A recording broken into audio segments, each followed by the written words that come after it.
Hey, what's up guys? I feel like coming at you with another comic book live stream. I did have a lot of fun doing Venom, and I figured let's do another one because I need a little break from uni work. I mean, uni just started, but I wanted to do some cool comic stuff because I haven't gone through what we're going to go through today. Obviously, if you've seen the video, the title of the video, obviously. Which is obviously going to go through my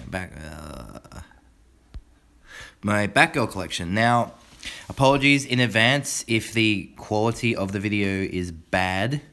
I keep getting told I have a very bad connection, but I'm going to do my best to do it, and if it ends up being shit, we'll just delete it and we will redo it. So, let's start things off by going through the collection. We're just focusing today, we're going to focus on Cassie. Because we don't have a lot of time, and my phone's doesn't have the most power right now. But obviously, let's start things off with the first appearance of the original Batgirl, which is Betty Cain. So you can see it's a bit thrashed here because this book is basically older than me and a lot of people who I know who are probably going to end up watching this video. So this book is the first appearance of the original Batgirl. As you can see, it says Bat-Girl. Now, the reason for that is she predates Barbara Gordon, believe it or not. A lot of people don't know this Batgirl actually exists, but she was actually the sidekick to the original Batwoman, who was actually very different in the early days of when she first appeared before she got changed into the character she is now. So, talking about the original Batwoman and Batgirl, they were created basically to quash the rumors that Batman and Robin were gay, which is something that is heavily known and heavily theorized throughout comic history, that Batman and Robin were gay, which they never were, and these two characters were introduced as pseudo-love interests for the two characters. Obviously, they very much faded into obscurity very, very quickly, and that's probably why you've never heard of Betty Cain. You've probably heard of Cassandra Cain, obviously because of the newer Batwoman, but you've probably never heard of Betty Cain, and if you have, I'm very impressed because she's a very obscure character. Next up, we're going to go through, obviously have a look at the first appearance of the Batgirl you probably all do know, which is Barbara Gordon, the most famous Batgirl. She's been the only one that's featured in animation. They've never done Cassie and they've never done Steph in animation before. So, obviously, Barbara Gordon makes her first appearance in Detective Comics 359 in comic form. However, this is inspired after they put her in the 60s Batman TV show, and she became so popular that they figured they should put her in the comic. So, very, very cool issue. Unfortunately, I do have a tape pull on this, but having this little pull here did allow me to get this book very, very cheap, and it's really nice to actually have the first appearance of my favorite female character in comic books. So, and especially before the movie hype comes up as well. Now, keeping on with the Cassie trend, we have the first appearance of the new Batgirl suit. Obviously, Barbara, as you know, ends up becoming Oracle after she gets paralyzed by the Joker in the Killing Joke. So there apparently needs to be a new Batgirl, and this new Batgirl appears. Now, this Batgirl is not Cassie. She is wearing Cassie's costume, but it is Helena Bertinelli. So this is during the No Man's Land arc, which is basically like a year's worth of comics, I believe. One day I would like to read all of No Man's Land, but yeah, now I just don't have the time.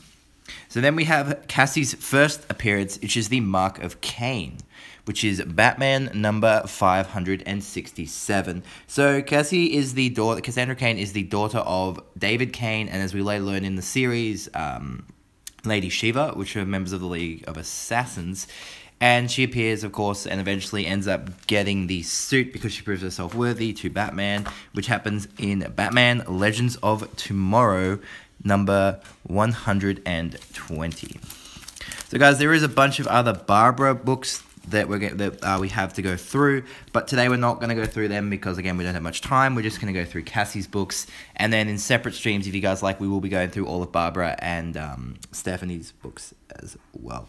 So now we're first going to go into the Cassie run. So eventually Cassie would get her own run, and she would be famous for being the first of the three Batgirls to get, or the first three majorly known Batgirls, to get her own series. Actually lasted a decent long time. I think it was like at least 70, 80 issues it got. I'm going to go through them all. It's a decent run, decent read. As you can see, early on in the series, Cassie couldn't actually speak. And throughout the series, she would learn to speak very, very quickly. Like, she would be able to read the enemies, their movements. You know, she speak on how she fights, and eventually throughout the series, guided by more so Oracle, if she was a Batgirl rather than Batman herself, rather than Batman himself, she would learn how to do all the things. Of course, Batman would appear quite a bit in the series, but as you would expect, of course, you can see one of her major enemies, of course, was Lady Shiva, being her mother.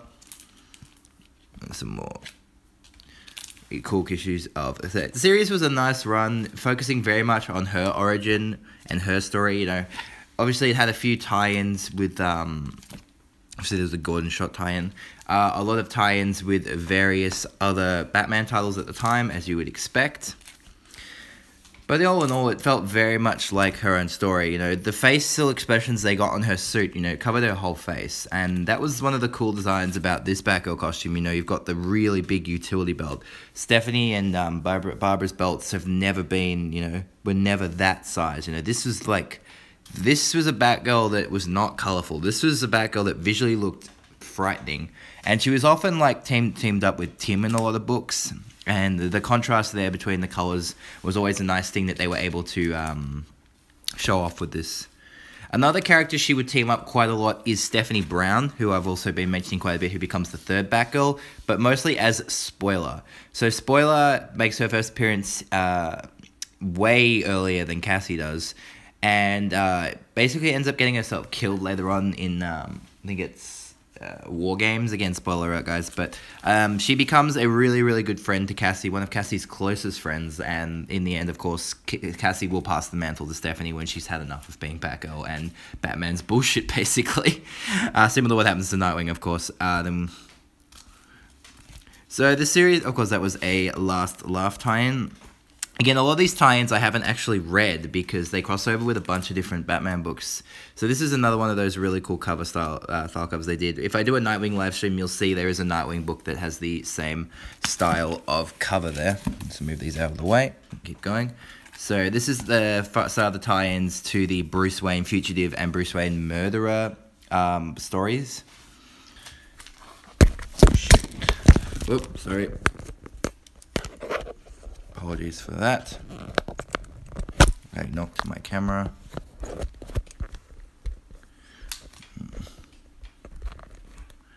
Apologies for knocking my camera there. I don't have a lot of space.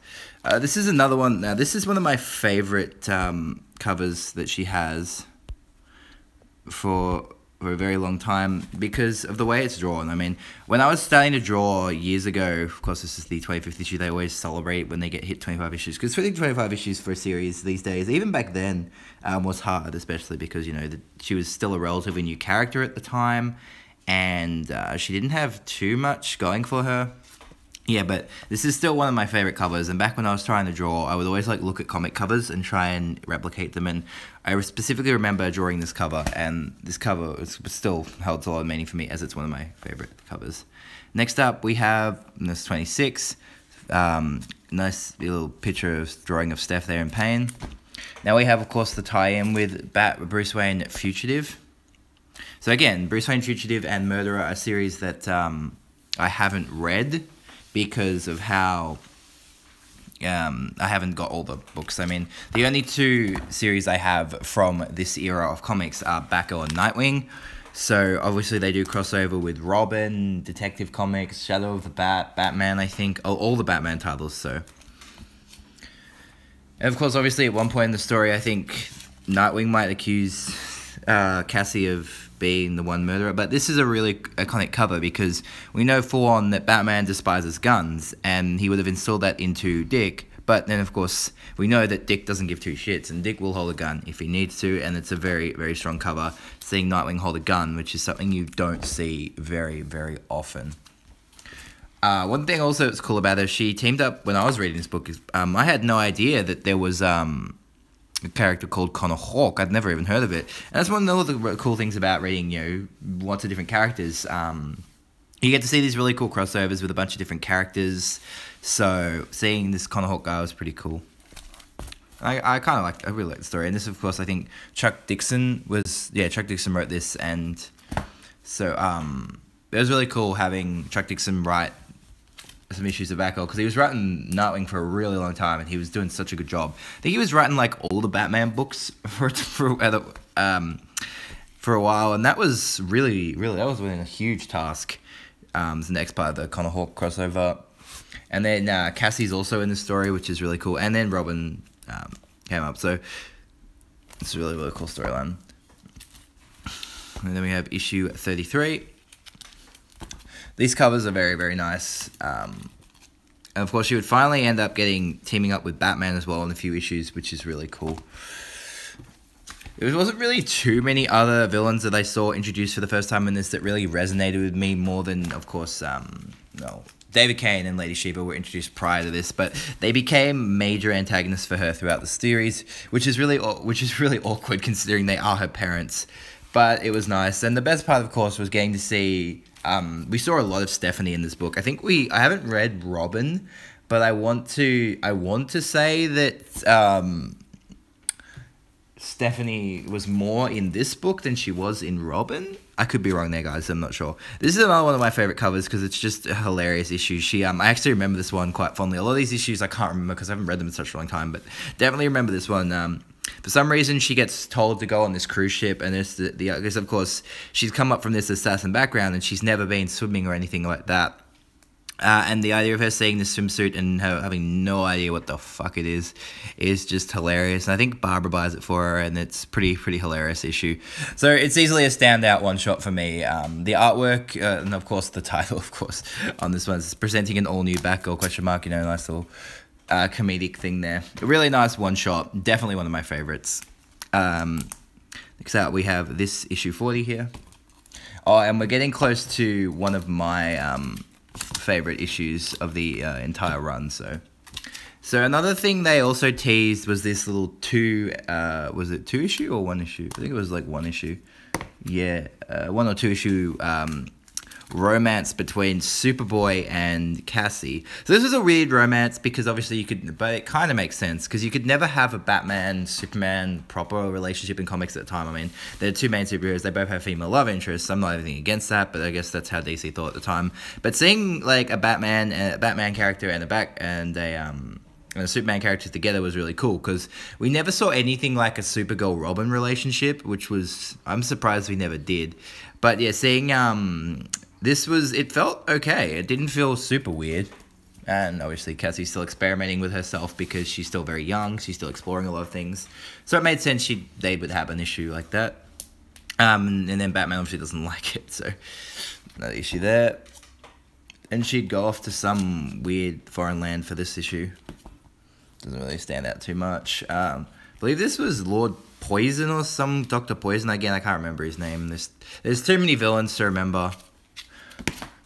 And now, of course, we have one of my favorite covers of her entire run. So this is issue 45. Not just because it has the award for the 2002 Best Award winner for Wizard. So if you guys don't know Wizard was the source for comics post or early internet. They would pretty much like the same like gossip mags but for comics, and they would do these polls for these heroines, and it was really cool that they did one for Batgirl. And this cover alone I love. Now if you haven't noticed anything already, you realize that it is basically Cassie wearing the original Batgirl costume. So she actually does wear it in this issue because Batman takes it off her. I can't remember why off the top of my head, but she does put this suit on, and she steals it from Barbara because Barbara has it in a closet for some reason. We don't know why. I thought you'd get rid of it. But just the way I love the artwork, and there's this really funny panel in it where, of course, she's wearing heeled boots, and she's never worn heeled boots before, and she falls over, and the thugs make fun of her, and this is easily one of my favorite issues of the entire run, so... if you were going to read just one, I mean, this or the swimsuit issue, the one are just hilarious because it's so unique to her, different to what she's used to. So that's easily one of my favorites. So we got 6, and of course, yeah. So this is not a problem with the cover. It was a fold-out cover. They would always do that. I think they changed the cover artist here. I could be wrong. I mean. This is another really cool issue cover here, because it represents, of course, what Batman does with all his sidekicks when they give up or they're killed. He puts their costume in a trophy case in the Batcave. I don't know if that's meant to be insulting or if that's out of respect. I don't know, but then seeing Cassie's here is kind of nice. Next up, we have her fight with the Batman.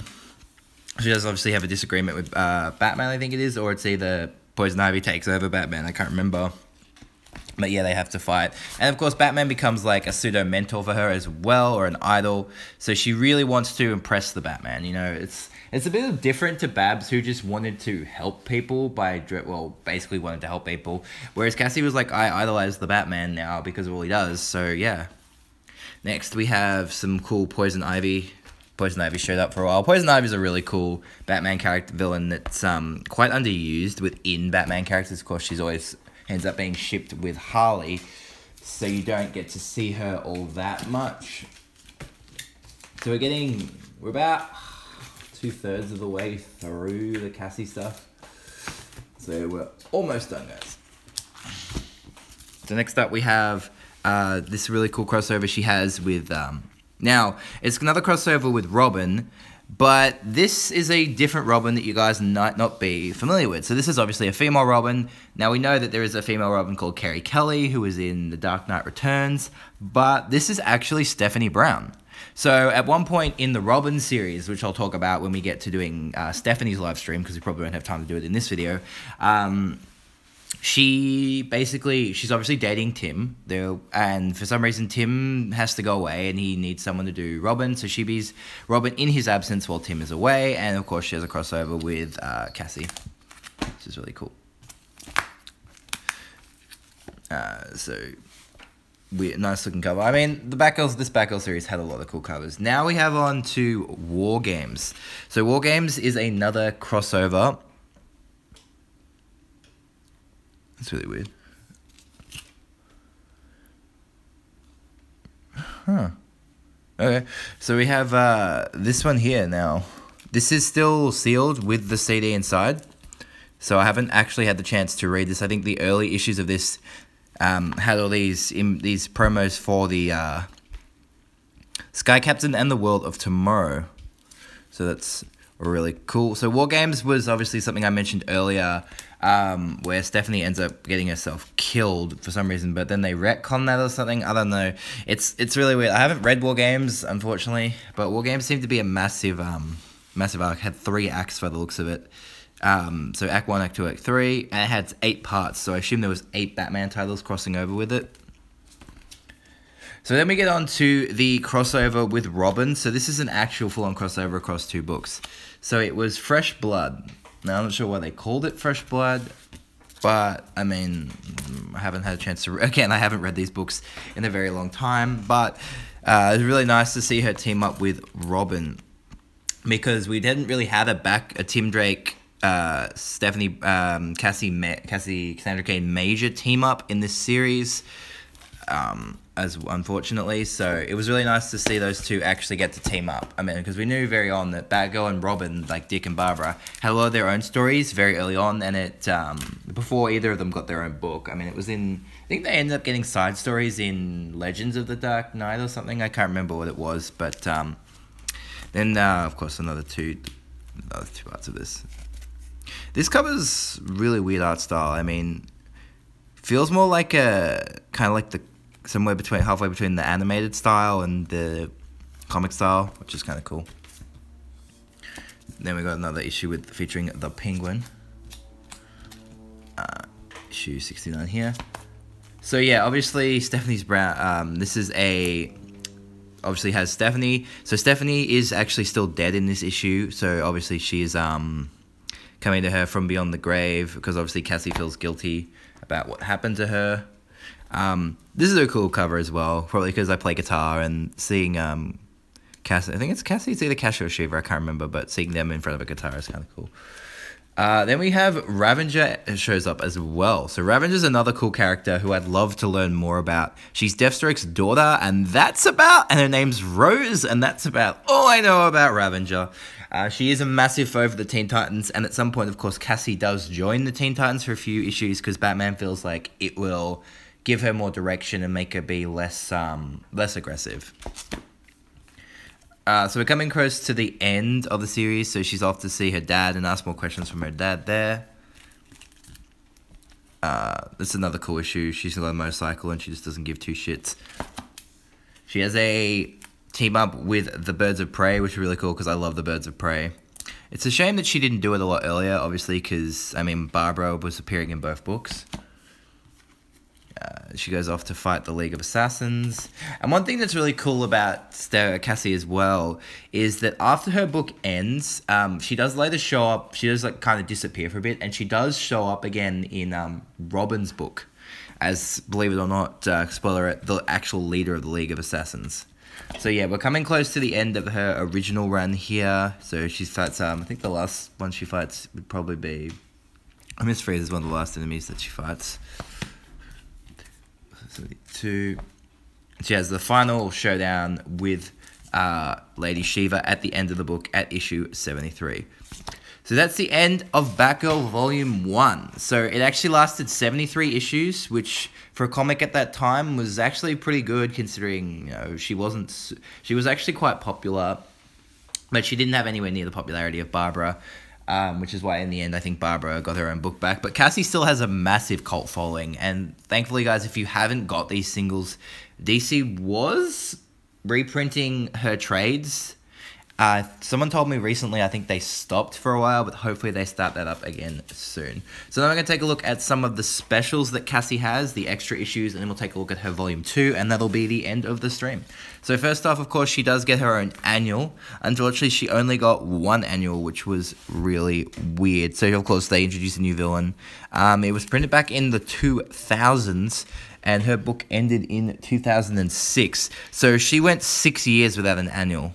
So, that happens occasionally, I guess, but that seems a bit weird that she went, obviously her book might not have sold that well halfway through towards the end, but yeah, she only got one annual, which was very weird to me. She got her own Secret Files and Origins, which a lot of the characters did get around 2002. So basically giving you more of like, again, more of like an encyclopedic look at the characters along with some original stories. It's really nice. The Nightwing one is a fantastic read if you guys haven't read it, and obviously the Batgirl one is good. So it talks about her dad, how she became Batgirl, you know, and obviously there's a really cool story with Batgirl and Supergirl fighting in this story. So, and of course also goes over a bunch of their villains, which is really cool. What else is cool that I didn't know she had until I actually found them was she actually had a crossover with a Dark Horse character known as Ghost. So obviously I've done some Dark Horse DC stuff here on the channel before, obviously with my Batman Aliens crossover, but I didn't know they actually extended to more than just the Alien Predator stuff. They actually did some of their own superhero characters as well, which I think is really cool. So she'll team up with Ghost. And it's a really cool story, and Two-Face shows up. I mean, I'm not an expert on Ghost because I don't really read Ghost, but this series was a nice, fun read, and really cool to see a crossover. And finally, guys, we have our last 6 issues of Cassie's run. We have her Volume 2. So this was published in 2008, so she had 2 years, I think, without any books of her own. There was no Batgirl mini or ongoing for 2 years. So this was the original creative team, I think, Adam Beecham, sorry, was back writing it, was writing it. And this was after she'd left the League of Assassins, so people obviously were not very trusting of her. As you can see, still dealing with her family issues. It was nice to see Cassie back, and of course you can see she's in a conflict with all the members of the Bat family. But yeah, it was definitely nice. Yeah, this was like late 2008, early 2009. But it was really nice to see Cassie back in the suit after 2 years because she was such a popular character. So it made sense that she would eventually get her own book again after her initial book. I think it got cancelled. It probably would have. But it was nice to see her in the book again. Obviously, guys, she does become her own character after she passes the mantle to Stephanie in the first issue of Stephanie's book. She becomes her own hero known as the Black Bat. Now, Black Bat first appears to us in Batman Incorporated number 6.